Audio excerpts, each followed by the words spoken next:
see, where exactly? Oh, let's start off first. Does anybody have any questions? No.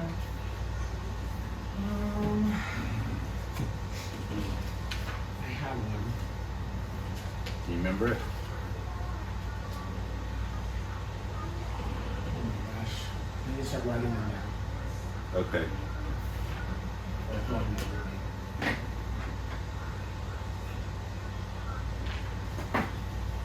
If you think of it, Yeah. just blurt it out. Okay. Let's start on page 81. Look at this book. My Bible stays right there wherever I put it. Okay. I want to work a little bit on pronunciation Ouch. because I don't want y'all to have to go through this course and then y'all's pronunciation's not good. Mine's bad. Well, it's important, I think. There's some ambiguity in there. I mean, because there's people who have different ways, but as long as you're doing it in some kind of standardized way, I think it's okay. So, you guys know Hebrew is the only dead language in the world that was ever revived. No, I wasn't. It's the only one ever. So, Mm-hmm. really, biblical Hebrew, like we had it, it was a pretty short span of time that it was spoken. So, for example, like Abraham did not speak Hebrew like we think of it. You know, I know like some people think that's heretical, but that's the truth. You know, it's a Canaanite dialect. It's a Canaanite dialect. So it was really spoken for more or less a short period of time, and then by Jesus' day, it was. There's two different schools of thought about it. Some people think it was spoken a lot more than others, but we know like Aramaic was more like a primary language for the Jews, the Jewish people, and what I think is that it was a mix, really, because that's the kind of way language really works in reality. When you think of it.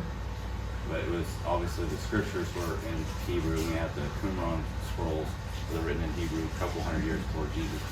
But it was pretty much gone by after the Bar Kokhba revolts. You guys familiar with that? You are? Yeah, you know. So you know you have the destruction of the temple in 70 AD, and then what was it? Maybe around I can't believe I forget the date. Was it around maybe like 120, somewhere in there? I think so. I think it was somewhere up in there. I'm quoting. They still wanted to revolt against the Romans, and they said this guy named Bar Kokhba was the Messiah. Oh, So they wanted him to basically. this is sounding familiar. Yeah, you heard about it. They wanted him to basically come up against the Romans, and then the Christian Jewish people were like, no, we can't side with you because he's not the Messiah. Yeshua is the Messiah. And so there's a big split there, and they basically some of them ended up blaming the Christians, Jews, for not siding with them to fight. So these people that said Bar Kokhba was the Messiah, and they just got slaughtered by Rome. So there's like, Jerusalem is basically wiped clean at this time, and then they basically go off into like the Persia area, like back in the Babylonian region, and at this time there's no more Hebrew. Basically, no more Hebrew. It's where it begins to kind of die. But You still have it as a written language, but not as a spoken language. but what do Israelis speak now? Hebrew. Hebrew. Yep. So like almost like 1900 years later, it's a language that was dead and that has come back. So there's some variation. It's the only one like that ever in the world. So there's some variation in pronunciation, but as long as you're doing it in some kind of standardized way, it's good. You don't want to be. Sometimes you can have influence on people in a good way. If you're having a conversation, you're able to look at the text together. Because there's a lot of people that are unbelieving in the scholarly world that do read biblical Hebrew. And if you're trying to make a point and express the truth, oh man, it's here. And you know, you're just mispronouncing really bad, they're not gonna listen to you. Yeah. So it could help your witness. That's basically what I'm saying. Hey, It's the same with Latin. I mean, a little bit with Latin. Latin was kind of kept alive right. in written form and Sure. maybe Hey, man. in clerical form. Yep, but it's not spoken But language. it's not spoken language, and Yeah. now they're finding out that they've been pronouncing things wrong Right. in Latin Yeah. all along, that the Romans never used those words They didn't or pronounce said it that that way. way. That's new. That's new scholarship too. I was listening to something about that. You know, people are like mispronouncing. Latin, Yep. all these years, for like 1,000 years, we've been mispronouncing Latin words. Yeah. Yeah. And I'm sure there's some stuff that we're saying that is not the way they said it in Hebrew, but as long as we have some kind of standardized pronunciation, we should be on the same page. I'm glad to see you got the book. I got it yesterday, Okay, last cool. night I got it. You serious? Okay, that's good. Okay, let's look at page 81. Who wants to read line 1? I'll try, Okay. except for I don't,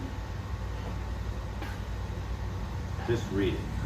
but I don't know what the first one is because it's got that abbreviation, or, I mean, is it the same as mean? But it's. No, it means who, but Oh, may. I just want may. you to read it in Hebrew. I Oh. just want to hear Me, yad, it. Me, et, me. or me, yad, et. No, me, yada. Oh, so I know. Take it a little slower. Okay. Me, yada, Yeah. et, shem, ha,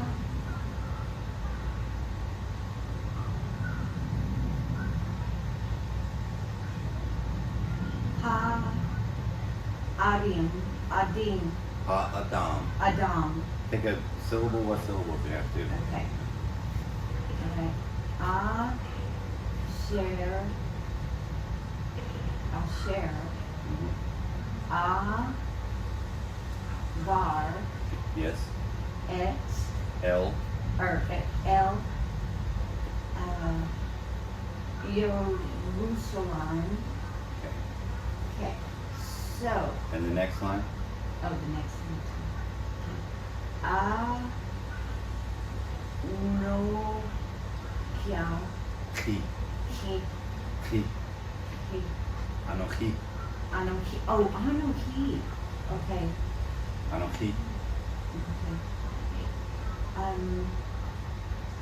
Yad. Yada. Yad. Da. Et. E. Oat. Oat. Oat. Et. Yadati. Et. Et. Okay. Chem.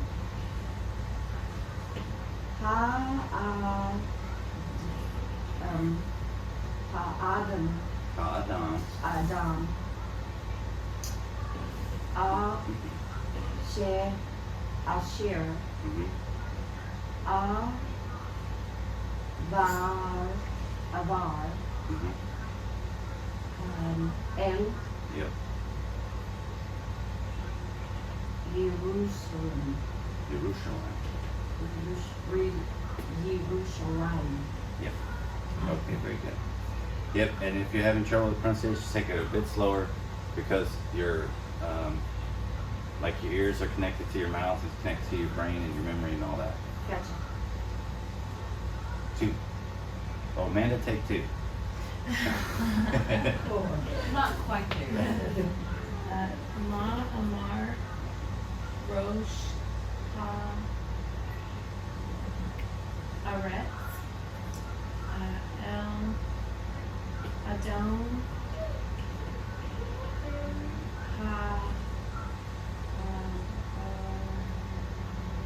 Ha'avarim, Ka'abadim. Ha'avadim, Mitzrayim, Mhm. Rosh, Aretz, Amar, El, Adon,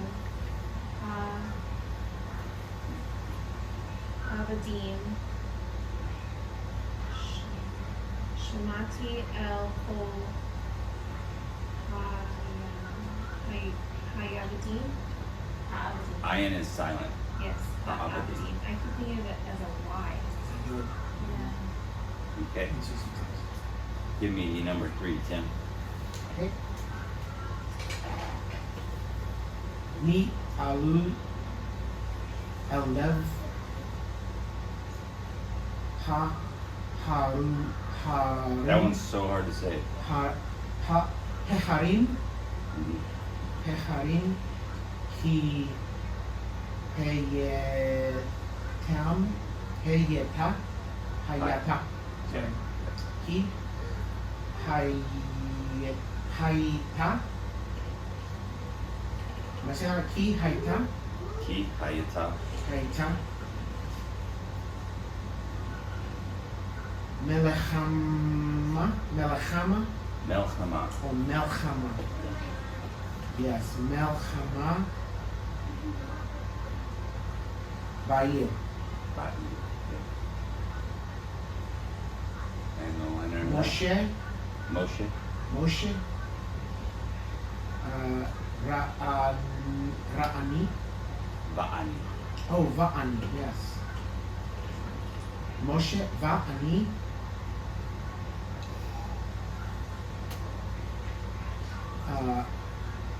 Alinu. Mhm. El Lev. Heharim. Mhm.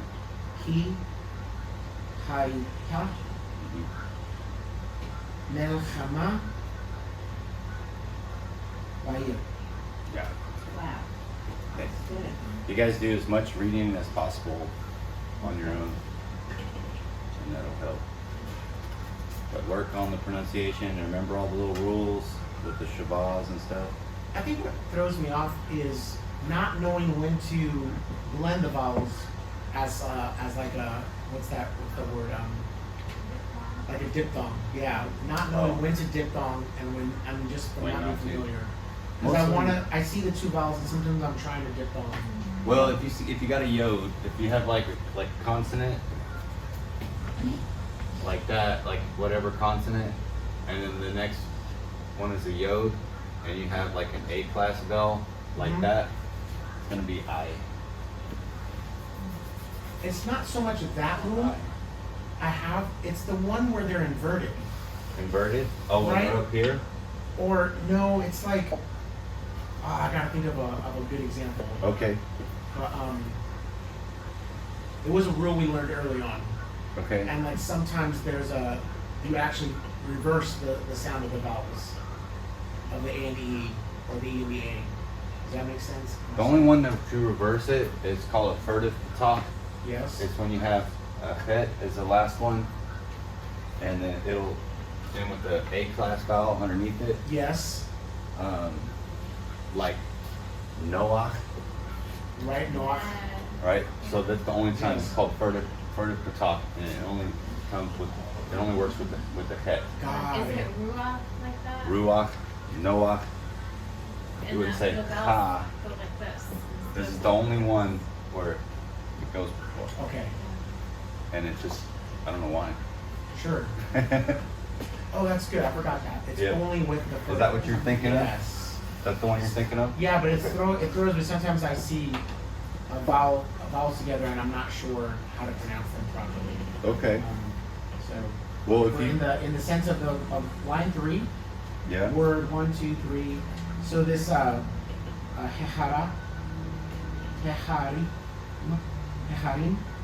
There's no hets in there. They're just hey. So it's Heharim. heharim. Heharim. Yeah. There's no I sound in there. With the underneath that second hey, Mm-hmm. because the next consonant is a resh. Right? So then Yes. you have the resh right there, and then you have a hirig yod. So that makes E for sure, because there's nothing under this underneath this yod. Right. The next one is the mem sophie. Yes. So you guys remember that yod's just that hirig's there just to help us, right? Like so it's just written really like just like this. and there's your signal, there's your vowel marker. Like this is only here.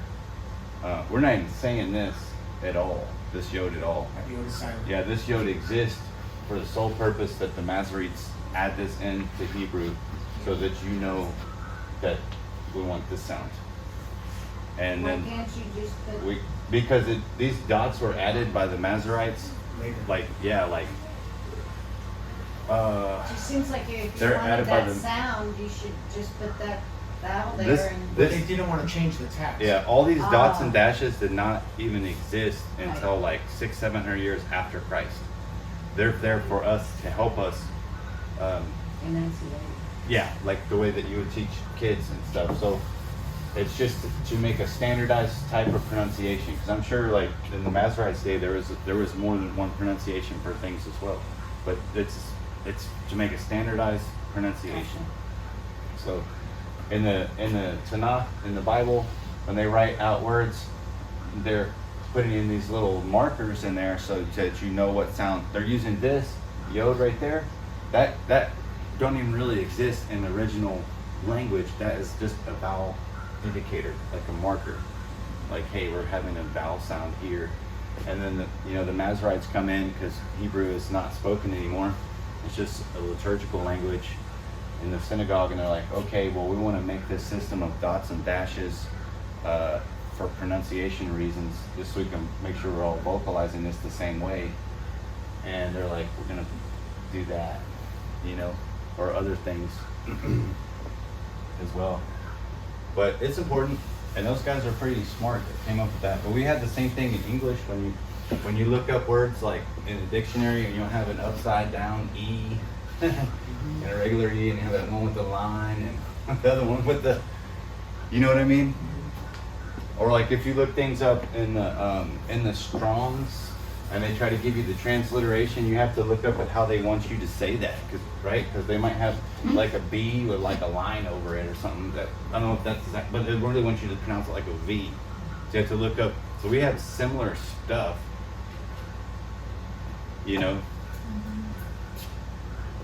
But yep, this book lays it out pretty simple. But if y'all have any questions on the way on that stuff, just ask me that way, because you keep being reminded of it. Because some of it was 3, 4, 5, 6 weeks ago, and it you can forget. But pronunciation is important, because also it's important for memorization. Because if you're all over the board, you're pronouncing it one way now, and then next week you're gonna pronounce it another way. It's gonna be so hard to remember the vocabulary.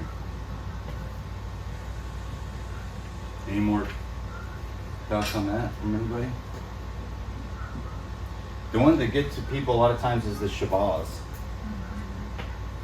Yes. Yeah, and there's some grace with the silent ones Shabazz. and yeah. Yeah, there's grace with the Shabazz. If you can not pronounce it, usually that's will be the rule of thumb. But if it's underneath the first consonant, you gotta say it. Yes. You got one here. If you got 2 in a row, you don't say the second one. If it's one that's like in the middle of a word with more than 3 consonants, it's questionable. We'll have to look at it, because it'd be marking the end of a syllable here. But there's a lot of grace with the Shabazz. The other ones are pretty hard and fast.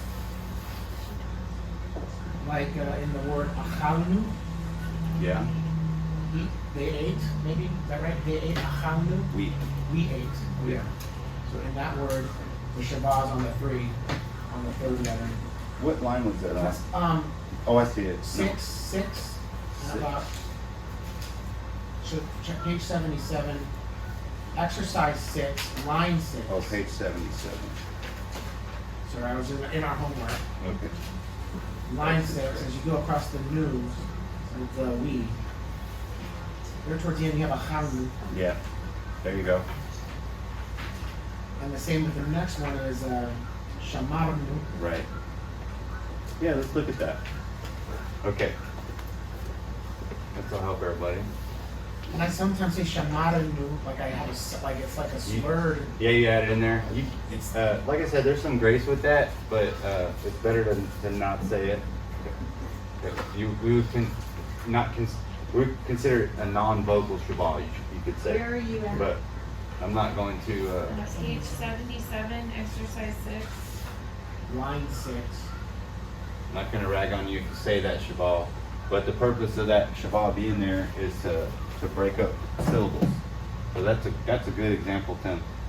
So we have, here's one syllable, here's another one, kal, and there's another one, nu. So we know that this is a syllable because we have a vowel right underneath there. So we can't go from here to say that one because this one has one here. That would be really hard. So it's kal, nu.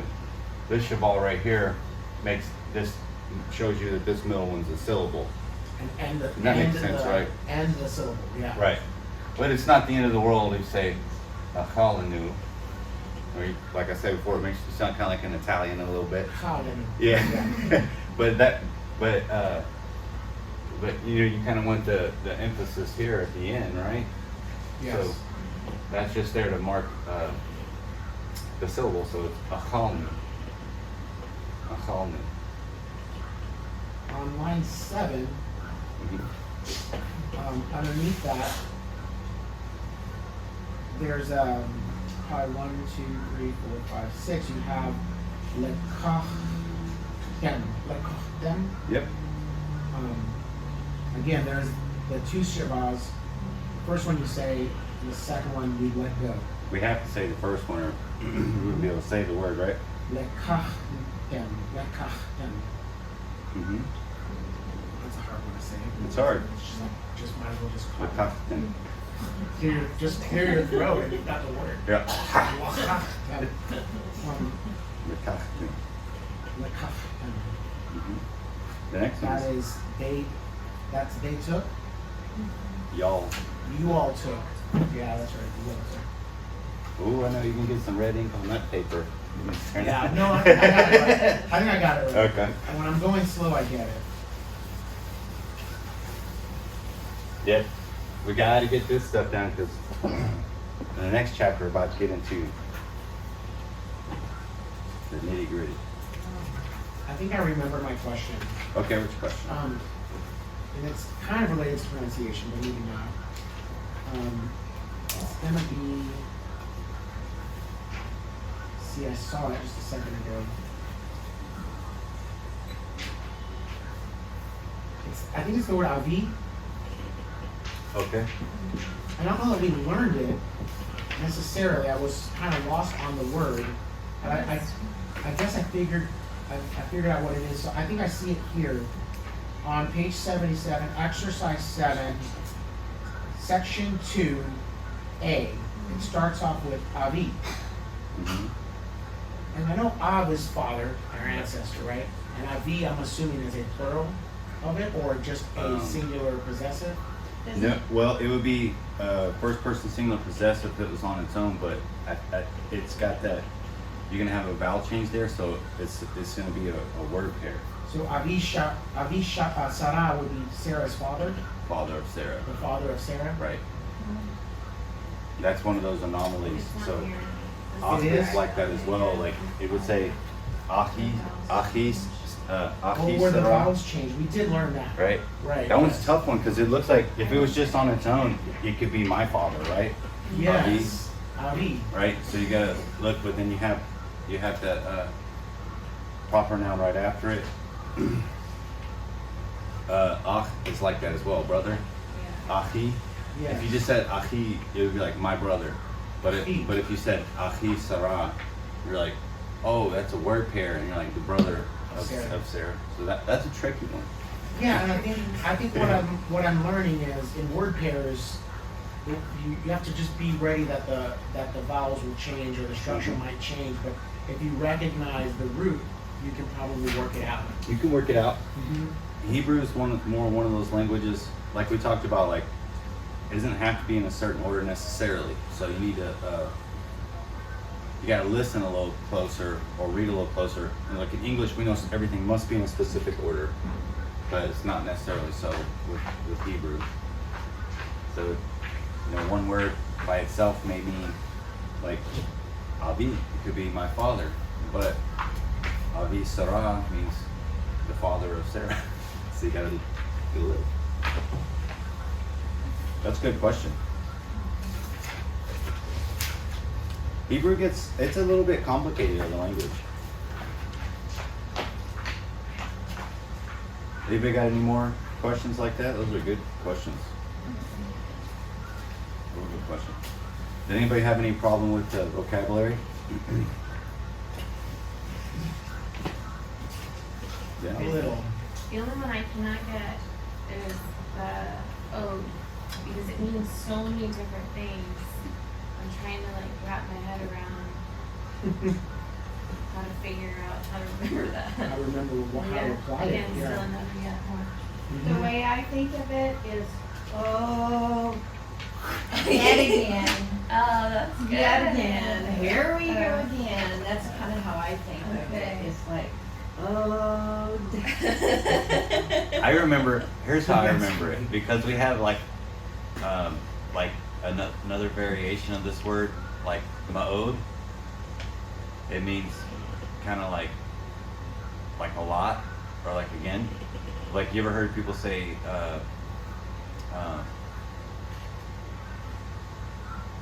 you know, like todah ma'od, or tov ma'od.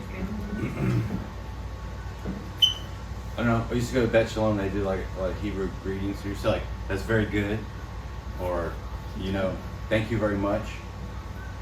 You know, todah ma'od, or tov ma'od. It's like very ma'od. Very much. Yep. A lot. But a lot. So like, I was already familiar with that word, so ode was easy for me to remember. But if that's the only one you can't remember, it seems like that would make it where you remember it. You're like, yeah, that's the only one that I can't get. But you're like, I remember the only one that I can't get, you know? I think it's more that I know it means a lot of things, but I don't know Yeah. which words. Because Yeah. there's other ones that have like that, which, who, were, Ashir. I just Yes. barely got that one. Yeah, but I Ashir is remember still that one. is still messing with me. 'Cause I Share think means a whatever you share- want it to mean. Because it shares a lot of different meanings. That's what, and I'm like, Yeah. okay. Just I think know of that. ode is like just it's something repeating, or it's an increasing type of word. Just think of it like that. Ode. It's just an increasing. It's an increasing word. It indicates increasing. It's an increasing or repeating kind of a word. Again, still, more to come. More. Another, yet Yeah. more. Ode. Yeah. So, Etc. Yeah. so we're gonna write along. It could be something- Ode to Like in Habakkuk, where they use this word ode, it's like Ode. it's like it's the he says, you know, describe it on the tablets and make it plain, and it says though like it lingers, like wait for it, you know, it's for Mhm. yet another time. It's this word ode, like it's coming. There's No, more. that you word know. is in Old English, actually, in the poetry. Ode to a flower. It means, literally means going on and on. I'm gonna rant about a flower. There you go. Ode to There a you flower. There you can help remember it. Yeah. There you go. Ode means I'm about to talk for a long time about this one thing. There you to go. go off. Yeah.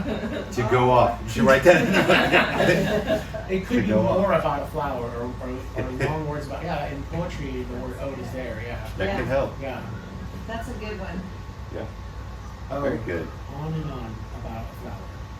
Got it. That's gonna help. Yeah. Whatever associations you got to make in your mind. Mm-hmm. Everything else, I think I've got. I think co is killing me. It sounds like so. Write Thus. so. Write so in your book with I co. wrote so. That was Okay. Thus really means so, anyways. Really, right? Yes. Probably not going to translate it thus as you're doing something.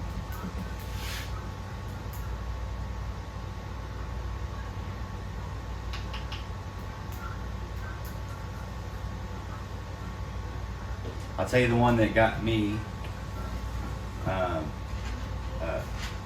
Midbar. Midbar. It's got me. Well, by Midbar is like the book of Numbers, right? Yes. In the wilderness, in the desert. But when you look at it, it looks like it could be a preposition and the word devar, like from a thing or from a matter. And I messed up on my translations in my first year Hebrew a couple of times on that, but it doesn't. It's a different word, right? So it's a, All right, I have a question, okay, and it's probably gonna be whether or not I got a lot of red marks on my homework or not. okay. And it was the word yada, You're done. yada. And I thought it meant hand. Yeah, right? She did too. You know, it's no. To know. Did know. So, That's such an important word too. so I thought, okay, the word hand is a noun, yad, and they're actually turning it into a verb in here. They're trying to trick me, and they're using the word handed. He handed, Oh. she handed, I handed yada. So that's what in my homework is going to be a lot of that. Okay. Handed. There'd be a different way to say that in Hebrew. How? It's gonna be more like from the hand or something. From the like that. hand? Yeah. Uh, Or there's another word for giving people and stuff like that. But so I've got a lot of red now in my book. okay. We'll remember the word yada because it's a very important word To know. That's right, Right. yada. to know, and it also means in the Bible to be like in covenant with. So you could think of it that way, and that Wait, is it that will where- help you a lot in your Bible study too. Yaakov yada. Raquel, like, is that? And he knew, Is yeah, that yeah. what he Like you was? know your wife, or like Adam knew Eve, his Yes. wife. But also like God says, where's it at? I can't remember exactly what verse it is.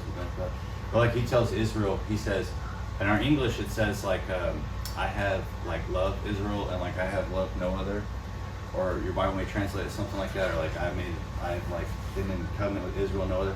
It says I have yada, I have known no other. So It's like an intimate knowledge. yeah, or covenant relationship. When you see the word no or yada, believe it as an option that you should think about. It might be talking about being in covenant with somebody because my Hebrew teacher Tim Haig, he wrote I think he wrote his dissertation on ancient Near Eastern covenants, and they use the word yada. So like not even from the Hebrews, but other ones like other ancient Near Eastern kings. They would write these treaties, like you have a king, right, and then you have vassal kings. You guys know what that is? Mhm. So you have like City states. right, someone that's like he's the big king, and they take over these other kings, and they say like you can keep your little kingdom and your little culture, but you're gonna be like my underling king, you know. And they would make these treaties with each other, and we have them. I mean, they're in stone, and they're saying things like, "You shall know me, and you will know no other king." What does that mean? You'll be in covenant with me, and you will not be in covenant with any other king. But they say, "You shall know me," right? It's So like a legal document. it's a legal document. Exclusive. So when you see like in the Bible, like God talking about like knowing people, that's the common language of the day. What it meant to them is like being in covenant, like covenant contract, like king, vassal, king kind of thing. It's like that you're knowing them. That's what that means to them. Like and that carries all the way. You need to know that because it carries all the way over into the New Testament, and it says, "Oh no, that you will be not that we just know God, will be known by Him." What does that mean? They're going to be in a covenant relationship with God, in an intimate covenant relationship. So all that stuff, like even we're learning here, just like these words, it's like the background of it and stuff. When you can look at the original, because you're like, this English translation, this one says this, and you look in there and you're like, oh, it says yada. And like, is this talking about covenant language, or is this talking about something else? And carry that all the way through the Bible. I bet you'll remember yada now. I will. That's an important one. Any other vocab questions? Okay. I noticed that I noticed that like rolling the R is how important is it? My teacher made me do, Okay. but okay, so and we're not doing modern Hebrew here, but it depends where you're from. But in modern Hebrew, they have different ways of doing it.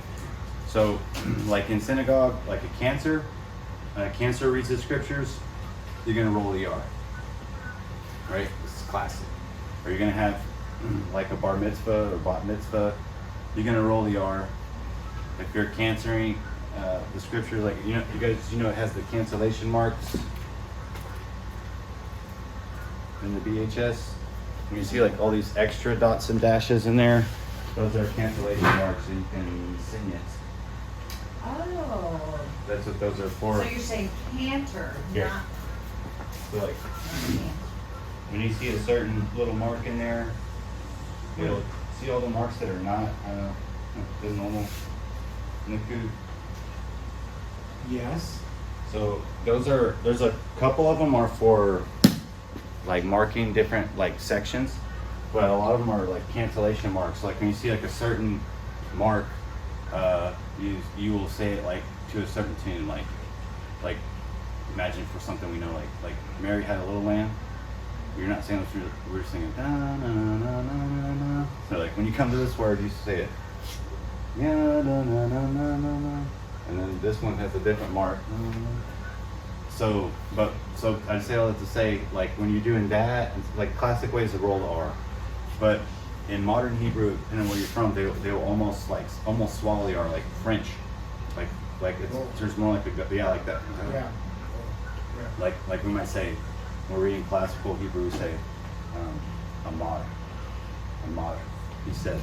But in Israel right now, kind of where you're from, it might be like more like Amar in the back. But if it was the first consonant, they're going to say it, fully say it. Like Roche. Right. I say rush. Cool. Rush. Yep. So there's some grace with that. But my teacher would stop you and make me roll the R. You're saying even in classical, if it starts with an R, you would rush. Right. And The way we read it, like classical biblical Hebrew, we're gonna roll at the beginning, we're gonna roll at the end, but I'm not gonna like kill you on it. But yeah, you should. Okay. And he also would make us stop a lot, especially at first.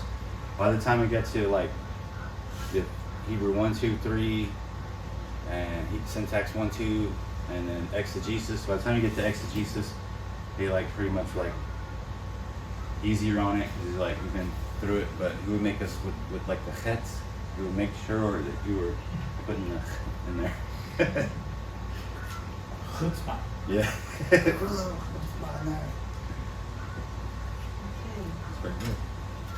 Okay, let's look at page 82 there. And you guys know all these words, right? Y'all learn them? Yeah. Okay, good. Okay, so we're still on the word pairs, but we're going to look at plural word pairs. So, right there it says word pair plurals. In the last chapter, all the word pairs had singular nouns as the first word of the word pair. This chapter will introduce word pairs in the plural. Okay, so we got plural word pairs. Okay. Yes. Now you guys remember we already get some vowel changes for the first one. So many plural nouns change their form when they are the first word of a Hebrew word pair. Remember that the second word of the Hebrew word pair always remains unchanged. Okay? So the first word will have the vowel changes, and if it's plural, it's going to have something else, which we're about to see. But that last word will be the same. Even if it's 3 or 4 words, it don't matter, that last one. So here's how we do a plural one. Now, when a plural noun that ends with "im," right? That's the masculine kind of pluralization. When it ends with "im," as the first word of the word pair, the "im" changes to "a." Okay? Now sometimes there are additional vowel changes in the word. Okay, so if it's an "im" and it's a word pair, that first one, it's gonna it's stressing out over there too. So is she. Hey, you want to start over? Yes, we start over. And we start from the beginning of the book. We can. Okay, no, it's fine. Is it in the next chapter? Look in the next chapter on page 95. 95? This is what we're about to get into. That's what I'm saying.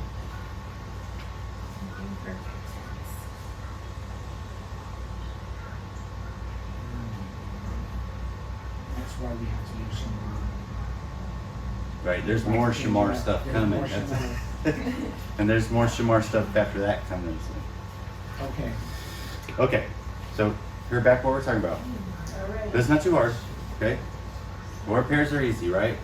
Everybody say the word pairs are easy. Word pairs pairs are are easy. All right.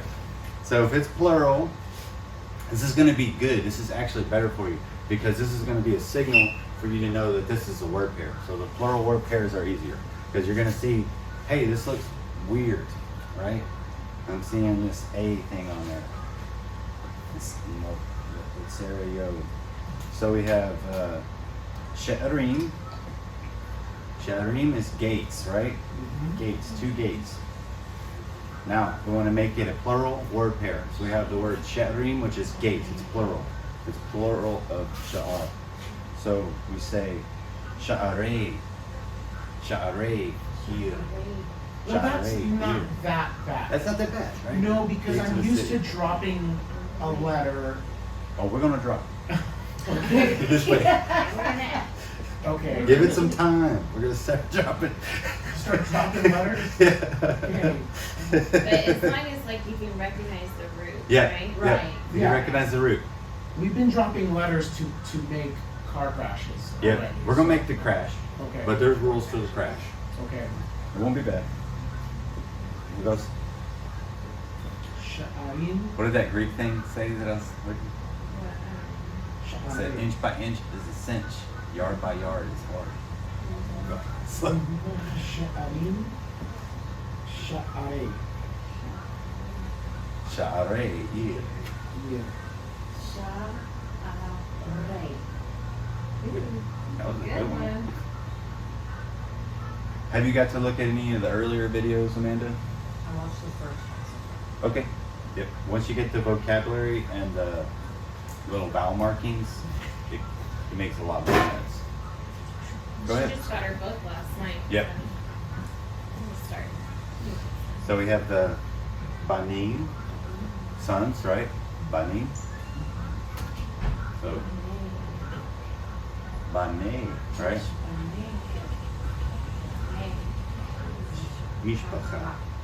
Bane mishpacha. And you'll see that a lot. It'll say Bane Yisrael. Bane Yisrael. The sons of Israel. Or the children of Israel. Sons can be just children or it can be just little boys. It can be either one. So you have Anashim, people, right? It ends with the im. They have, if it's a plural word pair, you have Anashe Mitzrayim. So you say the Shema in that one. Where? The people of Egypt. The one under the noon. Oh yeah, yeah. Technically, it could be like Anshe, but we have Anashim, so Okay. Anashe Okay. Mitzrayim. Just had there's some wiggle room with the Shabbat. Okay. To me, if it changes form, this is how I usually do it. If it changes form, and it sounds a little bit more like the original form with the Shabbat in there, I'll Okay. squeeze it. Right. Yadayim, Yadayim, hands. Right. So there's a diphthong right there. Wait. Y'all see the diphthong? Okay. Yadayim. So then, if we want to say plural, Yadei Moshe. Yadei Moshe. So that's the plural eames. We'll wait for Tim for the oats.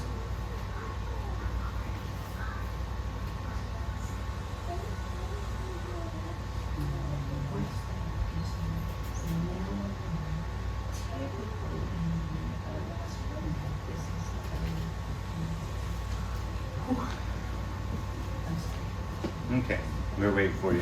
Thanks. Okay, plural nouns end with oats. The plural noun ending with oats, which is, just the oat is the female Feminine. plural. Yep. Eam is the male plural, oat is female plural. Na'arim, na'arot. Yep, and of course in English, yep, we just have the S on the end in English, but here we got it. In Hebrew, the male is eam and the female is oat. When the plural noun ending in oat is the first word of a word pair, the oat ending remains. Often there are vowel changes in the rest of the word, so it's pretty easy. So you have mishpachot, right, like families. Mm-hmm. So then you have there you have a slight vowel change. And pretty much going to sound the same. Yep. Mishpachot. They have shemot, named shemot, and then the word pair is going to be shemot banim. Basically sounds the same almost. What you're having there, all you're having is a vowel reduction, and that probably comes more from like inflections of speech that they're trying to vocalize in the text. And also that's going to let you, as the reader, know that there's a difference. The more you mess around with the Bible and stuff, like, it's easier to remember these words too. Like the book of Exodus is not called Exodus, right? That's like comes from Latin going into Greek and then going back into English, or Greek, Latin, and English. But it's called Elishimot. These are the names, because that's how the book starts out. It says, and these are the names by Elishimot. Same with, like we talked about Numbers, the book of Numbers, we call it Numbers. It's not Numbers. It's Bamidbar, because that's the way it starts off. It says Bamidbar. B'nai Yisrael, children of Israel. Genesis. Very first word in Genesis is Bereshit, and that's what the book's called. It's called Bereshit in the beginning. But we call it Genesis. Yep. Leviticus. It's not called Leviticus. Like, somebody just made that up. And it's called Vayikra, and he called, because that's the first word of it in the book. Vayikra, and he called. So the more you like, just little things like that you can pick up, it will help you remember the words. That's why I always stop and tell y'all silly stuff like that. So you never know what will stick and remind you. So it says familiar names. Now you understand. Now you can. The top of 83. So what time is it? Okay. Now you can understand many names that you might not have understood before. The Hebrew letter Tav is often written in English with a TH instead of a T. Okay, so this is very good since we're kind of talking about this today. Right? So if you look, it depends on which Bible you got. If you look in like the book of Lamentations, or you look at Psalm 119, or any of those ones where they go through and they're basically I can't remember the name. What do you call that? It's called an arista. Starts with the A. They're going through the alphabet. Yeah, they're going through the alphabet. Mm-hmm. So like in the original language, in Hebrew, each line starting off with like, all olives, and then like all bets, whatever. So, you'll see when they try to spell it out in English, some Bibles will be different, and that Tav at the end will sometimes be a TH and sometimes be a T. Right? So we But know. for our purposes, we pronounce it as a top. We're pronouncing, yep. But this is a good thing. This is a good thing to point out. And this book doesn't necessarily tell you which way they want you to do it, because there's different ways. But we're doing like standard. This is standard way of Hebrew. So there's some variation there. So for example, like we don't make a differentiation. It's like if you have a tav at the end of the word, right? We have the tav at the end of the word, and then it has the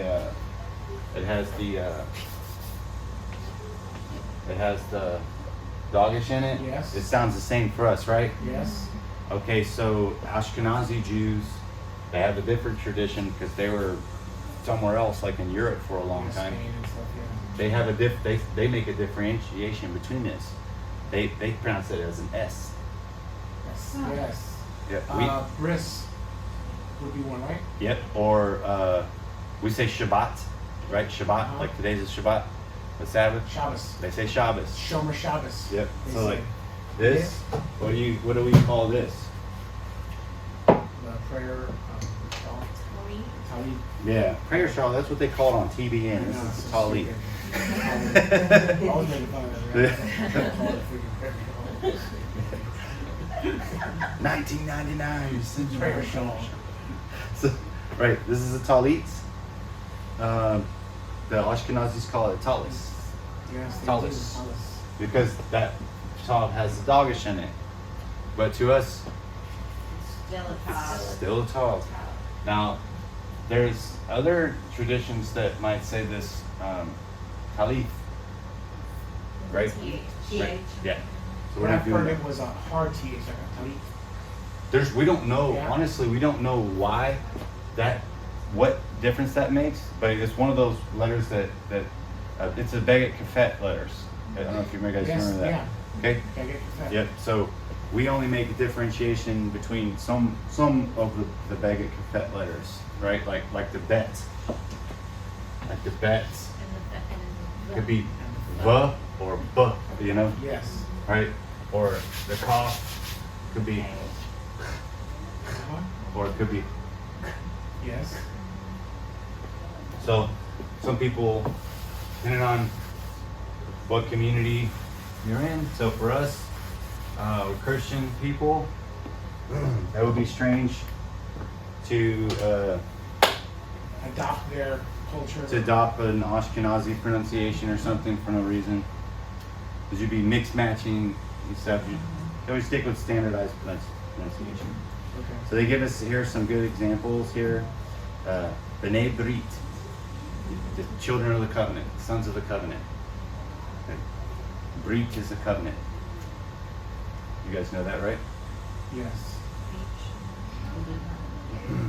But the bris, it would be the way it's pronounced in the Ashkenazi. You'd say bris.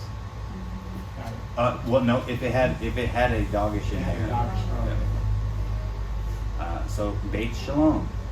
That's where we used to go to a church called Beit Shalom. House of Peace. You guys know that one? Beit Lechem. Beit Lechem. I'll tell you, pet peeve for mine is the Seglitz, because I hear so many people mispronounce Yeah. Seglitz. Beit Lechem. I have a hard time with people. It's like this when people do listening to me it. try to pronounce the No. same. So I heard it mispronounced so much, like just different words. Like emet is truth, right? It's a segel. You hear people say emet. I'm like, no, it's emet. It's truth. And then they say lechem. I'm like, no, it's lechem. Lechem. The double siglets, right? Double segs. Double segs. It's a hard up front, right? And the second one gets dropped, right? Or the Yeah. emphasis is on the, No, it's just together, it's just together? Yep. Lechem. like eyeballs. Got it. Lechem. Not lechem, it's lechem. Lechem. Yep. Lechem. Lechem. Oh, that's fun. Just equal Equal. emphasis. Equal. Yep. Smoosh it. Smush it. Smush it. Lechem. Smush it real good. What do you say? Have a little song. Seglet song. We forget it in 2 weeks. I'm like, remember this song. It says, remember that the entire word pair is indefinite when the last word is indefinite. We know this, right? Right. Why are they reminding me? It it is definite when the last word is definite. The first word in the word pair should be translated with the when the last word is definite. Remember that the names of people and places are definite. No new information there, right? Right. Now, word pairs and sentences. Remember that when a word pair is used in the subject of a sentence, the verb must match the first word of the word pair. That just makes good sense, right? The son of Jacob remembered. Ben Yaakov Zachar. So, that just makes sense, right? Everything has to agree. Subject, or person, number of people, and gender of people gotta agree. Makes sense. Otherwise, you couldn't you couldn't decipher any language if it was like that. That'd be like mixing up, like he and she just all the time. You'd be like, what? And now they want to say they. So I'm like, you can't do that because that's a third person. People that like grammar that just bothers you. Like, it doesn't work that way. So, B'nai Yaakov Zachru. So you see they changed it because there's two, it's more than one son, so it has to be Zachru. It can't be Zachar because just, you know, Ben just one son, or Ben just one son. So pretty easy stuff.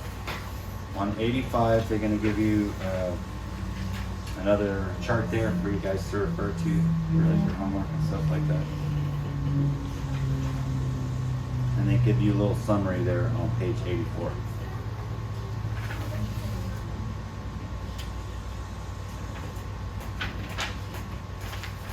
Let's see.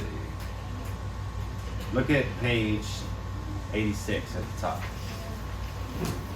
We talked about this a lot already. I'll close with this. Correct Hebrew is not necessarily correct English. Many words which are plural in English appear as collective nouns in Hebrew. Therefore, where you would expect to see a plural verb form in the Hebrew, you may sometimes find a singular verb form. Okay? So, give you an example of a collective singular. Does everybody know what a collective singular is? Good. So, for example, if I were to say, this one works in English, if I were to say, I have a watermelon seed, singular, or if I say I have a bag of grass seed, you know I'm talking about many seeds. It's the collective singular. I wouldn't say I have a bag of grass seeds. I mean, I guess you could, but if I said I have a bag of grass seeds, you know I'm not talking about one single grass seed. I'm talking about a bag of seeds. Yes. So that's a collective singular. So you have certain words that are collective singulars in Hebrew where you might expect to see plural, but you just need to know that's collective singular. So here we have, it says, the cattle of Abraham was in the, and it says ... fill of Egypt. So, Behema, Abraham, Hayita, Basare, Mitzrayim. So, There it is, Hayita. so you have cattle of Abraham. The cattle of Abraham were in the field of Egypt. So they tell us it would be better in English to say the cattle of Abraham were in the fields of Egypt. And that's kind of not a very good example. All of the day made the king a judgment for the nation. So, Kol Hayom Asa HaMelech Mishpat La'am. Say better English would be, all day the king made judgments for the nation. And that's just taking it really out of like very wooden translation into more smooth English. We'll start, I guess, with this is a different topic. The hay of direction. I'll give you a taste. And then we'll start with this. Okay, so when you have the ending, the top hay is attached to a noun, I'll say it can. Let me change what the text says. It can indicate direction or motion towards something. Okay? Towards something. Here are words that you have learned that take the hay of direction. So not all words take the hay of direction. So, so you have ha'ohel, right? The tent, ha'ohel. But if I want to say towards the tent, say ha'ohela. You see it has that extra hay at the end? That means that's called a hay of direction. So like, like towards, It's not the feminine tent, it's toward the tent. toward it. Okay. I went tentward. It's the hay of direction. So look, right there we have Eretz, land, outside.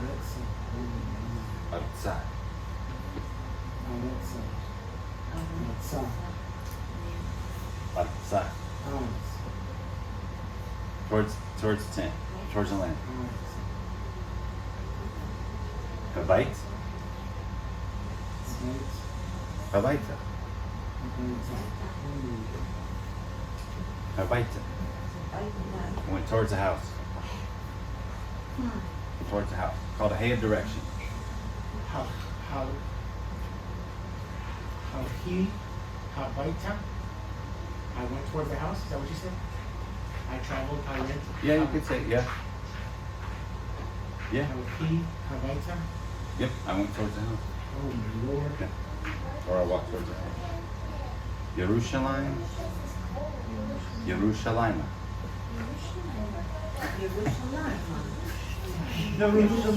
Spaghetti, Yerushalayim. Mitzrayim.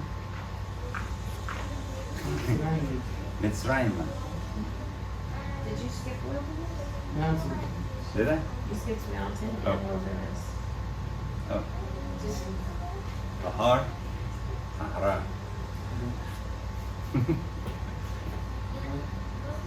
The mountain. Hamidbar. Hamidbar. You'll notice it. You'll notice it fire. as it's a hay of direction. Towards. It means like towards something. I try to think of a good way to compare that to English. You stepped in on some hard stuff. She's like, what?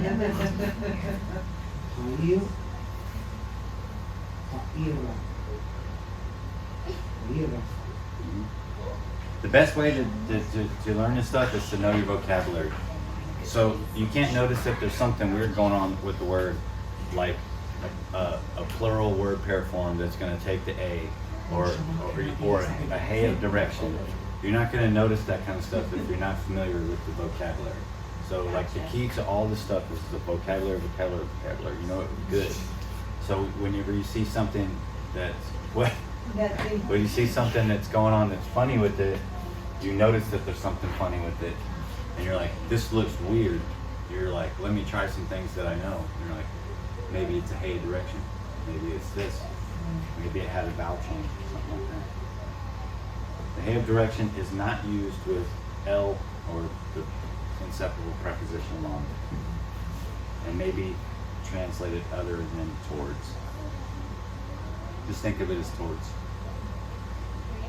Okay. But then right there. So this week for homework now, but I want y'all to really do it. I want y'all to read the chapter. Just read the chapter. You don't have to write anything down. All of 10? Yep, just read it. Like, read all of it. But say that when you come to the Hebrew words, say them out loud. Gotcha. Okay. Say them out loud. That's it. I have a question, Wait. Okay. I know we might be, I don't want to jump too far ahead, but in the earlier section we learned about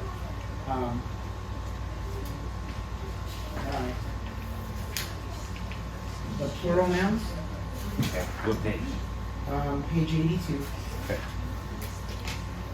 And I just have a question that might be jumping ahead. Okay. Ask it though. There's a question, there's there, and on 82, you know, the people of Egypt, the hands of Moses. And so, Let me find out where you're at. Okay. Yep. you see that we changed for the hands, it's Yarim, Yadayim. Yadayim. And then for the hands of Moses, it's Yedi, Yaday. Yedei, Moshe. Yes. What about to say like the hands and feet? So when you're adding like a chain of nouns that are possessive and plural to that, would it follow the same rules, or is that different? Are we getting that too far ahead? I believe it's just the first one gonna change. Because I noticed like in previous things you just change one and then it applies to all. Yeah, I believe. Don't quote me. I'll find out though. Okay. But I believe it's just the first one that That would changes. change. Yeah. So like if it was The hands and words. Let's say it were the hands and things of Moses. okay, yeah, I think it would just be the first one. The first one. But let me check on that because I don't recall the rules for that. Okay. Well, I had a question. Okay. You were saying on page, Sons of daughters. whatever page that was, when you were talking about how a collective singular. Yeah. What if it's the opposite? What if you have like the word for water Mhm. is considered plural? So if you're saying that the water is doing something, would the verb be plural? No. No. Okay. Yeah. Not necessarily. Okay. Yeah. That's a weird one. Wow, yeah, it's true. Yeah. That's just the way it is. Or 'Cause- like face, you know? Like yeah, we but said face is not really plural. plural. That's what I was telling you. It's in a Yeah. dual form. It Okay. looks So plural. dual form, but Yeah. then, but Because you water. got two sides of your face, right? Mhm. But water would still have like the singular. It's a singular. Yeah. Because, oh yeah, and they tell us that in the book. So like, if it's a word that does not have any other form, it just appears only in the, Okay. in the, And you treat it as a singular. yeah. Okay. But it Even though looks, looks like a plural. it looks like a plural, but Okay. we don't have this, there's no singular form, Right. of it. That's true. Okay. right? Yep. So if you didn't change the other words to match, then you would be saying something else. Okay. Okay, yeah, like, so if you look in the beginning of Genesis, like it says like, Habadil,